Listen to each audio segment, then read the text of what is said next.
နဲ့ကိုထွန်းတို့ဟာတင်းချိုင်းကူတစ်ခုရဲ့အောက်ခြေကနေတွေ့ရှိခဲ့တဲ့လှုပ်ဝက်မြေအောက်လမ်းကြောင်းတွေကိုစူးစမ်းဖို့ဆုံးဖြတ်လိုက်ကြတယ်။မီးအိမ်ငယ်လေးတွေကိုကင်ဆောင်ပြီးမှောင်မိုက်တဲ့လမ်းကြောင်းတွေကိုဖြည်းဖြည်းချင်းဝင်ရောက်လာကြတယ်။အေးစိတ်နဲ့လေတူးကသူတို့ရဲ့ကိုယ်ခန္ဓာကိုထိတွေ့သွားပြီးတိတ်ဆိတ်မှုကနားထဲမှာပဲ့တင်ထက်နေတယ်။လမ်းကြောင်းနေရန်တွေမှာစိမ့်ညွညွမှော့အလေးရောင်တွေပေါ်နေပြီးရှေးဟောင်းစာလုံးတွေနဲ့သင်္ကေတတွေရေးထိုးထားတာကိုတွေ့ရတယ်။သူတို့ဟာလမ်းကြောင်းအတိုင်းလျှောက်သွားရင်အမျိုးအမည်မသိတဲ့တိုးမြင့်တဲ့အတန်တွေကိုကြားလာရတယ်။တခါတရံတီးမှုတ်တန်လိုတခါတရံတရိတ်ဆန်အော်တန်လိုတခါတရံလူတွေရဲ့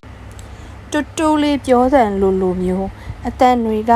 နီးလိုက်ဝေးလိုက်နဲ့မတည်ငြိမ်ဘူးကိုအောင်ကဒီအတန်တွေက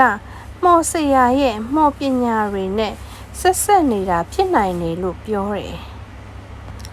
ကိုထွန်းကဟုတ်တယ်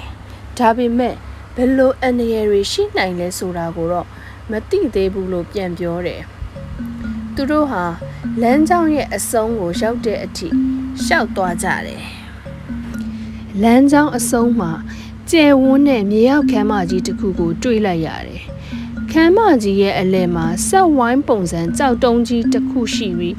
ကြောက်တုံးကြီးပေါ်မှာထူးဆန်းတဲ့သင်္ကေတတွေရေးထိုးထားတယ်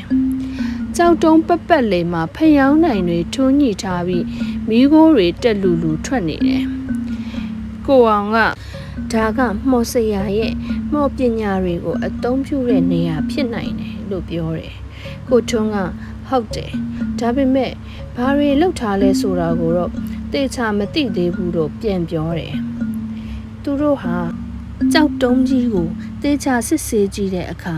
ကြောက်တုံးပေါ်မှာသွေးစွန်းနေတဲ့အရာဝတ္ထုတစ်ခုကိုတွေ့ရတယ်